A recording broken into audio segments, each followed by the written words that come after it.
Hello and welcome to Russell's Movie Reviews, the show where I review stuff that's mostly pretty good and maybe one of the best films of all time, or I review stuff that's mostly garbage and should remain in the depths of hell. And welcome back to the first annual Halloween special.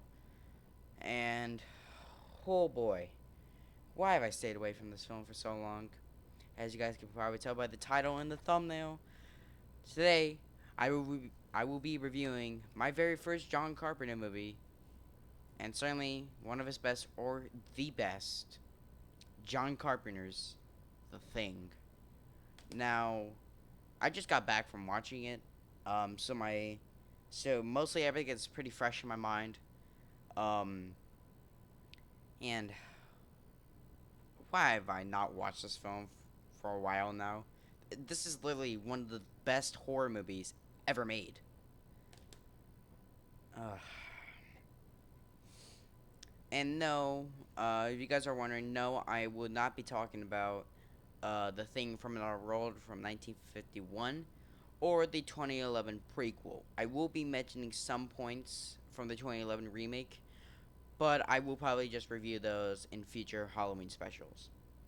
But I just want to get the most well known and the best out of all of the Thing movies out of the way. And oh boy, it's certainly one of the best and one of the best John Carpenter movies, if not the best. Now, if you guys don't know who John Carpenter is, he's a pretty well known filmmaker who has made some of the best, not really horror movies per se, but like just movies in general, with such classics like, the original Halloween, Escape from New York, and Escape from LA, but that's more of a guilty pleasure. They Live, which is a pretty underrated one that no one really seems to be talking about that much, and Big Trouble in Little China, just to name a few. And obviously, The Thing. Um, will I be talking about these films in the future? Yes, definitely. And you might be seeing one of them coming up very soon in a matter of weeks. Um, but anyway, um, so yeah, John Carpenter is a pretty well known director. Probably one of the most famous directors of all time. Um, and I mean, who could blame him? It's John freaking Carpenter, where all of his films, or all of his well-known movies, are some of the best in their respective genres. Like The Thing, for example, is one of the best horror movies of all time. Um, and like who? I mean, again, it's just opinions, but god damn, this movie's good. Like, um, but oh, I gotta get my mind off. Okay, this film, as you guys can clearly tell by my overreaction over the last 3 minutes of already starting this recording, that I love this movie now, and this is probably one of my favorite, John Carpenter movies and one of my favorite horror movies, and not if not the best out of both of them. Um, and especially when you have stuff like Halloween and Big Trouble in Little China under your feet, it's a pretty big feat to step over. Um, and yes, I will be talking about Big Trouble in Little China in a future review, maybe soon. But I wanted to get some of his best known movies out of the way first, like The Thing. Um, and another one might be coming up soon, and you guys probably most likely know what that is. And you can type it down in the comment section below if you guys think what it is. Um, but anyway, let's get on to the plot. Well, really quickly, um, like most John Carpenter movies, this is unfortunately one of the movies that bombed at the box office. Um, this was released on June 25th of 1982 with a $15 million budget, and domestically it made only over 19 million domestically. And I don't think it's been confirmed how much the movie made worldwide, but it's well documented that the film was a box office bomb. but now has become one of the most influential horror movies ever, and one of the best horror movies ever made. And obviously, it's directed by John Carpenter. But anyway, now let's get on to the plot. So, in remote Antarctica, a group of American research scientists are disturbed at their base camp by a helicopter shooting at a sled dog. When they take the dog, it brutally attacks and both human beings and cannies in the camp, and they discover that the beast can assume the shape of its victim. A resourceful helicopter pilot, like Kurt, a resourceful helicopter pilot, R.J. McCready, played by Kurt motherfucking Russell, and the camp doctor, played by Richard Desart, lead the camp crew in a desperate, gory battle against the vicious creature before it picks them all off one by one. If it isn't obvious, like, this is probably one of the most, as I have already said it multiple times before, previously, this is probably one of the most well-known horror movies of all time. Um, and, you know, that comes from the cast, which is fantastic. Like, this is one of the best ensemble casts I've ever seen in a movie. Obviously, we have Kurt motherfucking Russell as R.J. McCready, who's basically the main character and the hero of the film. He is great in this performance. I've known Kurt Russell before, besides from The Thing, like, for example, in A Big Trouble in China, but also from one of my favorite westerns of all time, Tombstone, which I will be doing a review and retrospective of soon. But this is probably one of his best performances, right behind Snake. Like, I think R.J. McCready, even though this is his only movie that he's played the character in, it's probably my favorite role that he's ever played, right behind Snake Plissken, or coming right behind it is Snake Plissken, and right in third is good old Jack Burton. We have Keith David as Childs. Now, Keith David is actually a pretty well-known collaborator with John Carpenter, like Kurt Russell. Which actually, after The Thing, he went on to star in another John Carpenter movie called They Live, which I will want to discuss in a future episode, maybe in a future Halloween special. But I don't think this is actually horror, so maybe just in its own separate review. But yeah, he does great in the role. We have Wilford Brimley as Blair, who I don't really remember or recognize him from any other films besides The Thing, but the one I've heard most people talk about whenever they talk about The Thing and Wilford Brimley is Cocoon, which really I haven't seen, but from what I've heard, it's a kind of like a guilty pleasure kind of film. But anyway, we have Donald Moffat. Again, some of these names are bonkers, and like I'm most likely gonna butcher some of them, but he plays Gary, who is the kind of I don't really know what you could because like I know McCready is like the helicopter pilot. Norris or Knowles, who I will be talking about later, is kind of like the cook. Blair is like the doctor, or like no. Cooper is the doctor, which I will get to later. And then Blair is like the scientist. I mean, granted, they're all scientists, but like he's like the main scientist and then like Fuchs, is like the helper, like the assistant. And then really anyone else, I know Palmer is a junior pilot for the helicopters, but really that's it. He's like just the generic stoner kind of character. But really anyone else, really I don't really remember them having a role in the camp. Um, which, by the way, before I I move on with the rest of the characters, I will be talking about massive spoilers in this video. So I'm gonna put that warning up right now. I know I can't edit anything right here right now. Um, or probably I can't edit anything right here, but massive spoilers will be coming up later in this review. So if you haven't seen the thing yet, stop this review and go and watch it. Go and watch the thing. Understand all the points that understand all the main points that are going to happen, and then join back. Welcome back if you went to go and watch it. Because I will be talking about massive spoilers in this video. We have, uh, like I said, we have Gary, who is like kind of like the sheriff, I guess, in a way. Cause he's like really like the only one that has like a kind of like a sidearm, like because everyone else who wants to get a gun, he had to go and get it from like the armory. But he actually has like a revolver, like in his holster. So which kind of makes him like the sheriff kind of motif.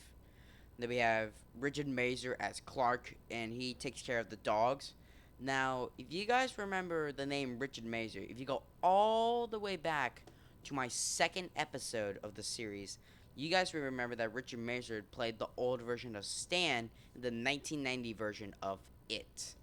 The one that slit his wrist and died basically in his own bathtub because he didn't want to face Pennywise again. Which, by the way, since I have reviewed this, I will unfortunately in the first Halloween special I will not be covering the original or the chapter 1 and chapter 2 It movies that have come out over in 2017 and 2019 respectively. I will be covering those in a future Halloween special, so it will be coming, just not in this one, unfortunately. But yeah, it's really kind of hard. I think I like his performance better in this than in It. Granted, because he didn't really act in It, he just kind of just stood there and then slit his wrist in the bathroom, and then he was basically out of the picture. And then he only appeared for like really one scene where he actually kind of talked. But I don't want, this isn't a review about the 1998 again. I'm talking about the thing. And I think Clark is a very I don't really know. I can't really, because there's so many characters that you're trying to focus on. It's just, I'm not saying this is a bad point, because I think this film is perfect. But it's just like you can't really remember, like like which one is that? Oh, that's Clark. Who's that one? Oh, that's Gary. And it's like, okay, well, but yeah. Initially, next up we have David Klein as Palmer, who, like I said earlier, is a junior pilot, but he's also basically the stoner of this movie, because in any 80s movie that has to kind of deal with real life, you always have to have like a stoner type character. I'll just say right now, I think all the characters are great. But that's just me. We have T.K. Carter as Knowles. I'm surprised that in this movie there's really only two black characters. There's Childs, and then there's Knowles, and then that's it. And then everyone else is white. I'm not saying that this film was racist. Well, it could have been, but I shouldn't have said that. But it's just kind of surprising that there's only two black characters in this movie, and not to really kind of go, I guess kind of this is the first real spoilers of the movie, which will become more apparent later, but they're both both of the black characters are some that survive to like almost the very end of the film. well, basically 98% of like the other characters are dead. Um, but it's like if you don't know what the thing again, you should have gone seen the movie and then came back because like I was gonna talk about like major spoilers here. Um, but yeah, it's just like um, it's like a little bit funny where it's like okay, there's only two black characters, but they're ironically two of the last survivors, or two of the last like out of four characters in the whole movie. Um, we have Thomas G. Waits as Windows. Um, we have Richard Dessert, as I already said earlier, as or I already said his name earlier as Cooper. We have Joel Police as Fuchs, Peter Merlini as Bennings, and Charles Halaham as Norris. Now, the guy that's playing Norris is a pretty. I've recognized him before, and it was only when I actually watched the movie I was like, it's the guy from Dante's Peak, which is another great movie, which I need to get because I don't have that movie unfortunately on Blu-ray yet. But Dante's Peak, is a great movie, starring Pierce Brosnan and Linda Hamilton. Linda Hamilton. Uh, and the guy that plays Norris is in that movie, but it basically has Pierce Brosnan's boss, and it's like, well, you know he's gonna die. If you've seen the thing, you know that he's basically gonna die in like any movie that he stars in.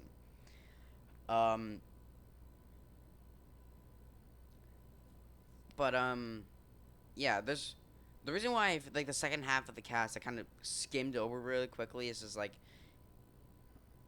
because really like again like they don't you don't really kind of remember what they were because all I know is that McCready was the main pilot. Knowles was the cook for the camp.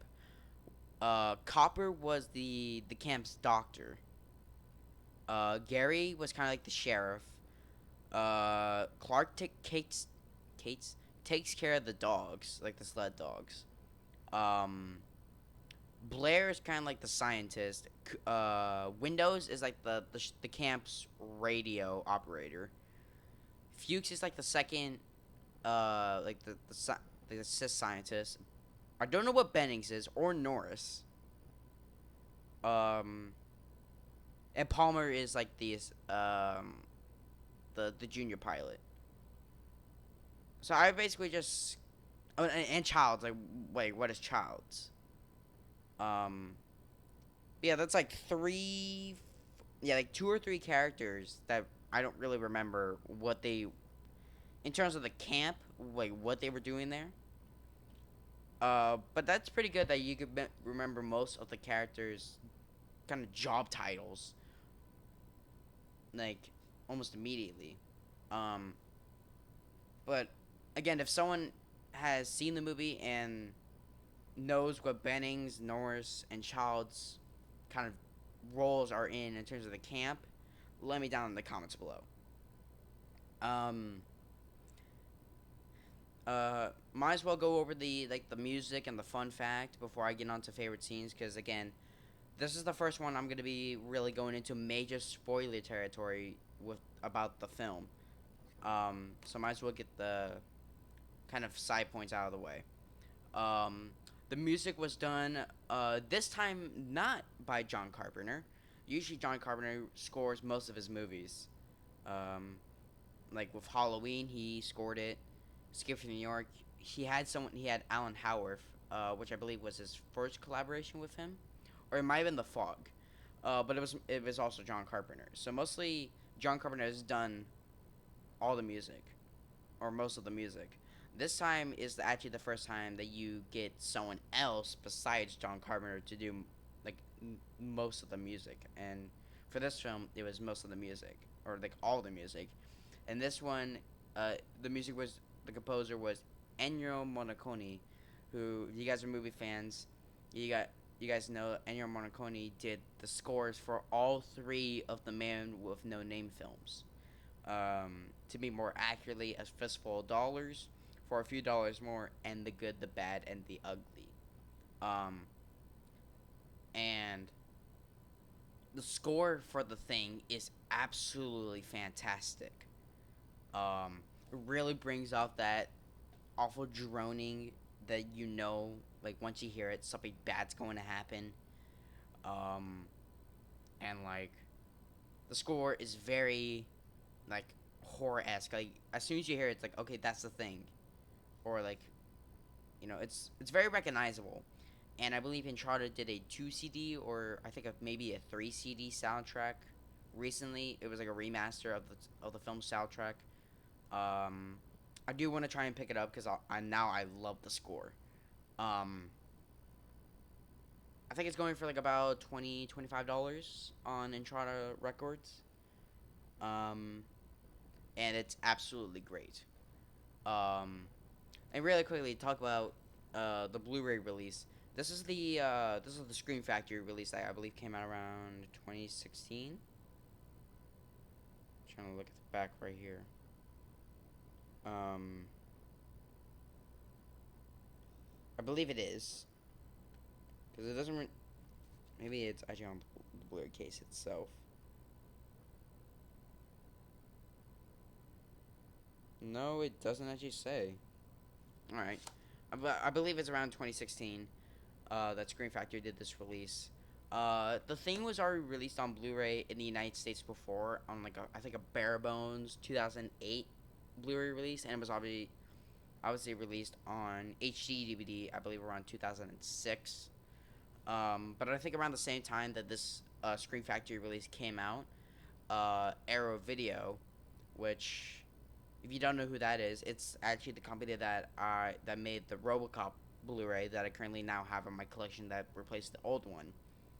Which the old one I believe had just the unrated director's cut, but now this Arrow Video release has both the theatrical cut, which I believe is the first time it's coming out in HD, like on Blu-ray, and obviously the director's cut. Um, but yeah, they also did a Blu-ray release back, I believe, around the same time that the Scream Factory release came out in the U.S. I think Arrow did it around the rest of the world. I don't have that Blu-ray because obviously I have the Scream Factory release. So I basically own two versions of a movie that you already own. Because I believe, besides the picture transfer of the film, I think all the special features between the Scream Factory release and the Arrow Video release are the same. Um, which, by the way, this Screen Factory release is incredible. Which, with most Screen Factory releases, which I'll let you grab, Big Trouble in Little China, because this is also similar. I'll show that off really quick. But with most Screen Factory releases, you can obviously, well, actually, all Screen Factory releases on like Blu-ray and DVD, and even Shout Factory titles, like the Shout Select stuff I have for the Bruce Lee stuff. Obviously, there's like the slipcover if you obviously get it, because these are things are getting actually way more harder to find, like this with the slipcovers. But obviously, you could have the custom artwork with the slipcover, and then you can obviously reverse it to have the regular theatrical poster. This particular release is a 2 disc set, which the film I believe has gotten a new 2K scan, supervised by director of photography Dean Cundy, which worked on several John Carpenter movies.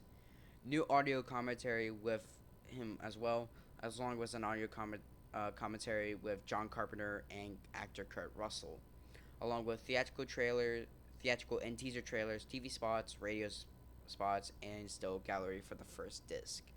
The second disc is all special features. New interviews with the cast and crew.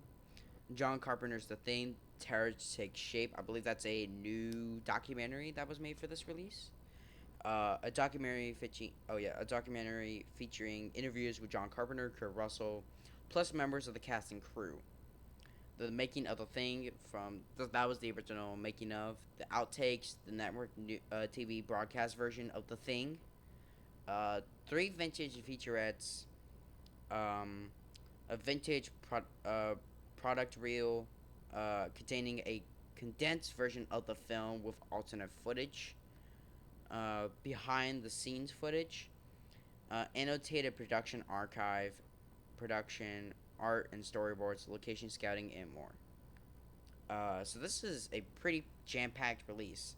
To really quickly show you that it's not just with the thing. I also have the Scream Factory release of Big Trouble in Little China, which also will be replacing my old Blu-ray release of the film, like with the RoboCop thing, RoboCop Steelbook that I got earlier. But obviously, you can have this custom artwork, and then obviously reverse the sleeve on the inside to have the original theatrical poster.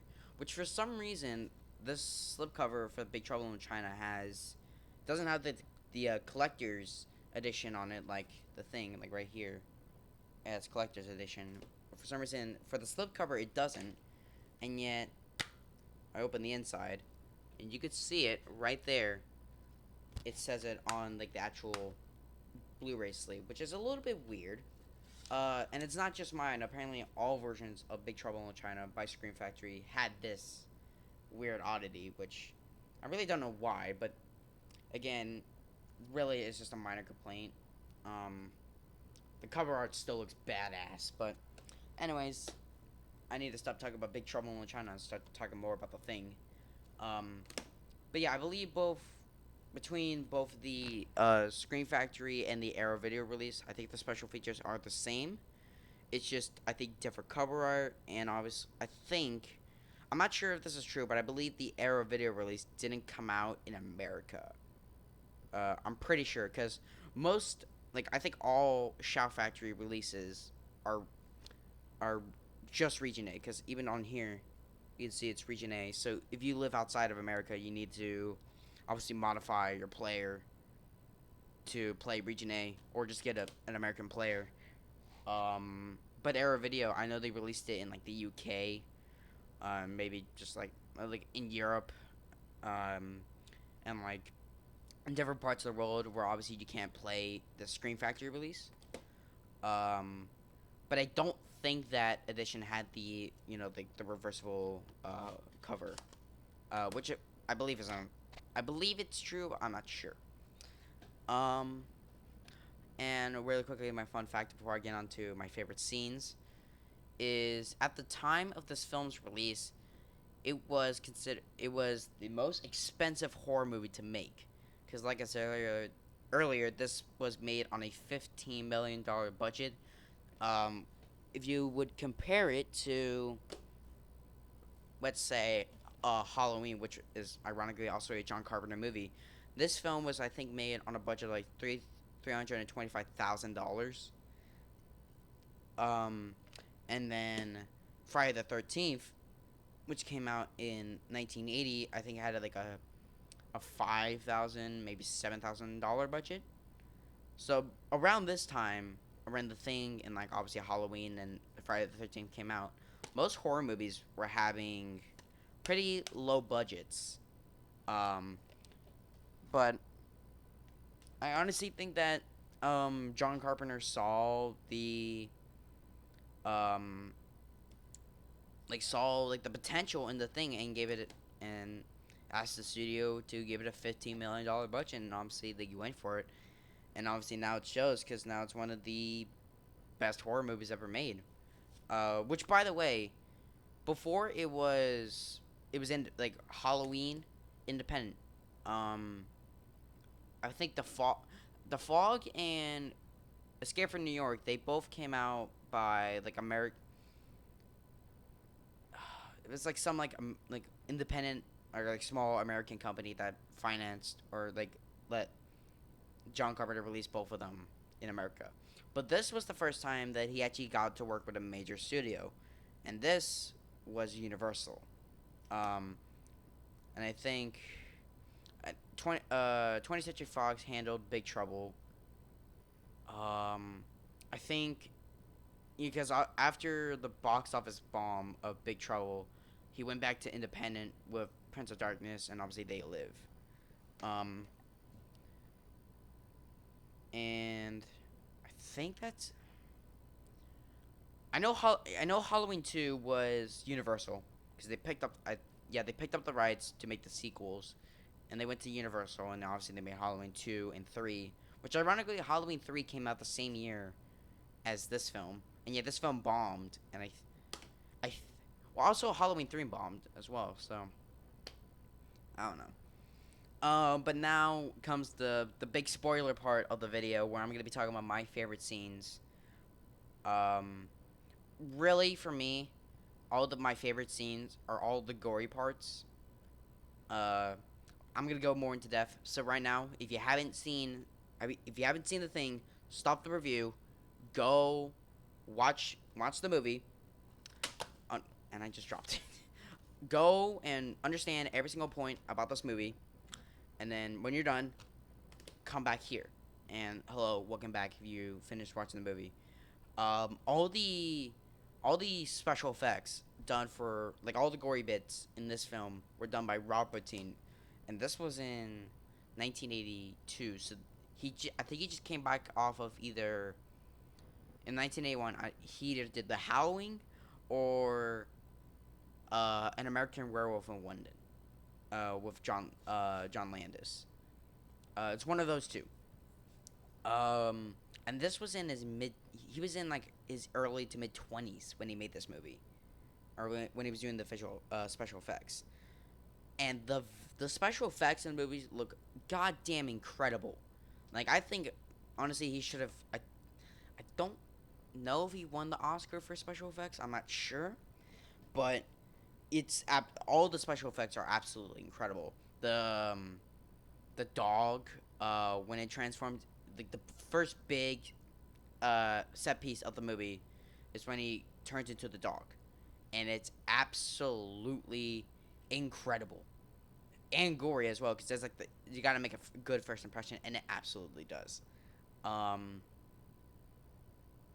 and and then I think after this is Bennings, and then I believe I'm trying to Fuchs with the weird arms, um, and then Norris. Oh my God, Norris he when he gets a heart, because obviously for a little context in terms of the movie, um, after they figured out that like what this thing does, they go to McCready's shack after they find Fuchs's body after he. I mean, it doesn't really explain how Fuchs died. They give three possibilities, and I guess it's for the viewer to guess how did he die. But anyway, after they found Fuchs's body and have guessed like, oh, like maybe you burned him or stuff like that. Um, he McCready and Knowles go to McCready's shack, and Knowles is the only one that returns, and he says that he cut McCready off because he found the ripped up jewels. Um, McCready breaks, I think, into the storage room, with basically a grenade in his hand. With like, actually no, it's like what they did is so he has a flare, and in the other hand, it has like five different um like grenades duct taped together, so now it has like this big ass bomb that could destroy the whole camp. And like everyone's suspecting that McCready's the thing. And I've heard people say like, oh, like it's so set up that McCready up to this point is the thing. No, it isn't. It really isn't. I think it's actually more shown that other characters are the thing. Um, but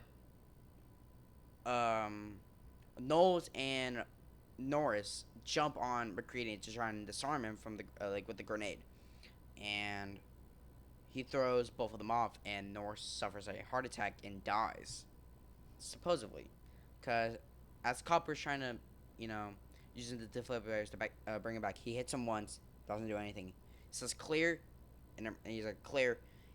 He goes to like hit his chest again, and his chest rips open and bites his arms off, and then he just erupts into this big, like, there's like two faces to Norris. Like the first, obviously, like the chest, eats Copper's arm off, and then this head like pops out of his chest, and like McCready torches it, and then Norris's head like extends and like rips off of like his neck, and like has like a Spider-Man tongue, like whoosh, and like brings him over to like one of the desks, and like grows like spider legs out of his head, and tries to make it escape, and um, Palmer's line when he sees um, Norris's head like trying to escape was supposed to be off screen, like set in the background. But I think Richard Mazur, who's plays Clark, said no. Cut to Palmer looking at the thing, saying the line, and then we'll see how that goes. And Carver's like, okay, right, let's try that. And the way that's in the film is so fucking funny, where they think that they torched it, and it's like, okay, he's done with. There's more things, but he's Norris is done with. And Palmer just turns around, and you just hear him go, "You gotta be fucking kidding!" And McCready just turns around and just torches it. And the scream that it makes throughout the whole movie, like every time it like when Child's torches the dog, it makes the same noise. And when McCready throws the flare onto like the gasoline or like the gasoline, and he burns Bennings, same scream. And it's like, Jesus, like that's like the most horrifying scream you could ever hear. And then we go to, I don't think the, cause it's like on and off where it shows like a gory death. Like at first it was the dog, and then, well, I mean, I guess it kind of, I guess Bennings was kind of gory with the whole like him getting sucked in, like being absorbed by the Two-Faced Man. But you don't really see anything, besides like the KY jelly all over his chest or like all over him, and then he escapes, and then he just has those arms. Fuchs isn't get shown until you find his burnt corpse out in the snow, and then Norris, and then I think, I don't think, I'm trying to remember. I think, I'm trying to remember. I think, oh yeah, and then they go and do the blood test, and then they go through all of them, and then they get to Palmer, and Palmer just like his blood reacts because basically the blood test is basically since someone have tampered with the regular blood, it would be it basically now McCready takes a bent or like a copper wire. He kind of burns it with the flamethrower and dips it into the blood with the explanation basically saying when humans when they get cut or when the blood touches something hot, it's just tissue. But when the thing blood that looks like human blood reacts to something hot, it will try and defend itself. I believe it goes. I believe the order go. I know Windows goes first, and he's proven he's human, and then it goes. I think McCready, and then they test Copper and Clark, and then they pick up Palmer's little thing and like the thing that has the blood in, and Gary says something and McCready's like, "Well, you're the only one that could have gotten to that blood, Palmer." And then Gary, "We're doing your last." And as soon as he hits the blood, it jumps up and it tries to defend itself, and he drops it, and the blood goes straight towards Palmer, and he starts changing, and you see him just shaking in the chair, while Gary and Childs are just trying to like get me off of this crap, like get me the hell away from him, and he just blows up, and he goes up, launches to the roof, and but Greedy's flamethrower isn't working, and he goes like Windows like torch him, so Windows goes up and tries to torch him, and Palmer just jumps down, and his head is like just splits open, and then like the little tentacle wraps around his neck and pulls Windows in and just bites on Windows' head, and he just swings him around and kicks the lights out and throws him over to like a bookshelf, and then finally McCready's flamethrower starts working and he just torches him Torches Palmer. He goes out. He picks up like a grenade, throws it, and he blows him up. Uh, Luckily with the thing, there's so much goriness like with like the transformation that you don't really need to see like bits flying around of like intestines and crap like that. I think the goriness of like the initial transformation and like the burning is good, is like fine enough. And then Windows starts moving because obviously he's been bitten by the thing, so now he's gonna start moving, and McCready torches him, and they do the rest, and then it goes Knowles, then it goes Childs, and then it goes Gary, and they're all proven human. So now it's down to the last four, which is McCready, Childs, Gary, and Knowles. And then Blair, who is out in the tool shed. But spoilers, like, if it isn't clear enough, Blair is the thing.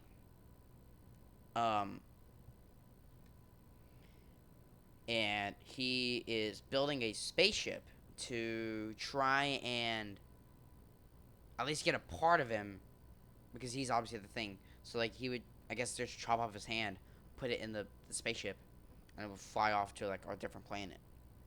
Because once, like, something of the thing gets off and gets in that spaceship and it flies off, it's done. And basically all that they did was for nothing. And so they're like, now I think because Child stays in the main base to look out for Blair, and McCready, Knowles, and Gary go out to look for him, and obviously they go to the tool shed, find the empty, the cavern, and they go down and they find the spaceship, and they blow it up. Like, they just start blowing the whole camp up, because right before they blow up the ship, they see Child running out from the base, and all of a sudden, like, as soon as Noah says, I think that was Child's, boom, all the power gets cut out, and McCready's like, crap, it literally just blew out the generator, might as well make it not escape. So they throw the grenade down to the ship, blows up everything, including the tool shed, and then they ram the snow cap through the middle of the camp, and then they start going down corridor, throwing like Molotovs and grenades into like all the rooms, blowing them up, so that there's no way that this thing could like warm up, or because McCree says it's trying to freeze to death, or not freeze to death. He's just trying to freeze so that the rescue team could come and unthaw him, and then it will start all over again. So they decide, well, might as well sacrifice ourselves to get this thing not to come back. And Gary is the first one that gets thinged, and then Knowles walks.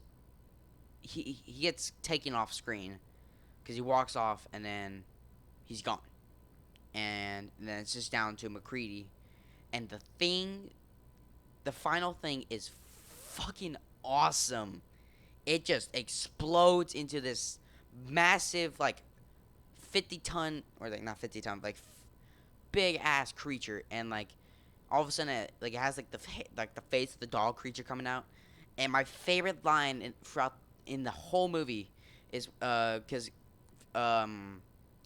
McCready had set off a grenade, so like he's holding it and it gets knocked away from it. So he grabs the grenade, like, and standing like right in front of the corridor to get him out, and the thing's like still just sitting there like a dumbass. And my favorite fucking line is that he just turns to the thing and just goes, well, fuck you too, throws the grenade, runs out, and the thing's just like, what's that? And then it's like, oh shit, and it just explodes. And then it's like, that's the perfect ending for this film. And this whole film is amazing. It just blows, the whole camp just basically blows up, and so it's like, well, yeah, it's basically McCready's dead. And then all of a sudden, Childs comes out with a flamethrower, and he goes, did anyone else make it? And basically McCready says, well, no, besides, yeah, because you're here, but with my group, no. And I guess to kind of at least mention one thing about the remake, is that it did clarify something that everyone had was bugging about this initial film, is that because everyone was making fan theories about, oh, Childs is the thing at this point, or McCready's the thing, and most of the theories lean towards Childs being the thing, because in the final scene between Childs and McCready, McCready is obviously breathing heavily because he's a human, but Childs at this point, you can't see his breath, supposedly. That's what people have been saying. So, like, you can't see his breath, yet you can see McCready's breath, so that means Childs is the thing. I cry bullshit on that, because, honestly, you can't see his breath. That's not as prominent as McCready's, which looks like smoke compared to Childs, but you can see it, you can still see, like, a little, you can still see his breath, not as prominently, like, very tiny, but, like, you can still see it. Um, and um, and in the remake, it's clarified that, because obviously not to go into the remake that much, but the remake basically says it can't assimilate metal because everyone has fillings in the remake, and if you don't have fillings, then you're the thing, so you get torched. In the end, I don't remember the names because obviously I haven't seen the movie yet, but the last girl and male characters, the male gets into the snow cap, and the girl was about to get in, and she realizes that his earring is gone, which they made very goddamn prominent, that they showed you, hey, this guy has an earring. So remember that for later. And I'm like, oh, okay. And then obviously when he's getting into the snow cap, we realize that it's gone. So she's like, okay, I'm gonna go and get something from the back really quickly. And he goes, okay. And then she comes back with the flamethrower, and she goes, I'm sorry, but you're the thing. I'm gonna have to torch you. And this thing, it tries to have a conversation with her, and without any hesitation, really, like, I think he says like one sentence, like the thing, and then she just tortures him. And yeah, so that shows, and in this movie, uh, in the end scene between McCready and Childs, Childs still has his earring, of which basically proves the point that Childs at the end of this movie is not the thing. Both of them aren't. They are both human, and they are both gonna die now because obviously it's like 40 below, and he said like within like 6 hours it's gonna be 100 below, so it's like they're most likely dead. Um, so yeah, so it's proven by the prequel that Charles at the end of this film is human. Because he still has the earring. Um, and to really quickly go back to Norris's thing transformation, is that obviously going back to Rick Baker, that Rick Baker obviously um, did the special effect where basically the chest is like literally the only thing that you're really seeing that's actually real about the character is his head. So basically the actor is just sitting there, and his back is like, so like his head's right here, and his back is like at a curve, and his legs are like pointed that way. So basically, you basically are just making a sideways U in this table. And it was supposed to be a one take deal, and when they did the initial take, it went wrong. It went horribly wrong. I don't know if it's actually on the outtakes of this Blu-ray yet, because I haven't seen it, but it caught fire. Like it didn't work initially. Like it didn't work how they wanted it to be, and it started. It caught on fire. Um, and it was horrible. And then so they were like, all right, let's do it again. So they had to rebuild the whole set, and the actor had to stay in there for like another 8 hours, so like basically full 16 hours. And the actor said that he had back problems after this, because obviously you're basically doing a U with your body, so it's like he had basically back problems for like a good chunk of his life, which really sucks. But in the film, it looks incredible. Um, but yeah, after this almost 50 minutes I've been talking about this movie, I love The Thing. The Thing is an absolute mainstay in the horror genre, and I think everyone should watch it. And that's why I'm gonna give this film a 10 out of 10. This is the absolute perfect horror movie, in my opinion, that I think everyone should check out. There's nothing wrong with this movie, and I think it's a mainstay in the horror franchise, in the horror genre, and I think everyone should watch it.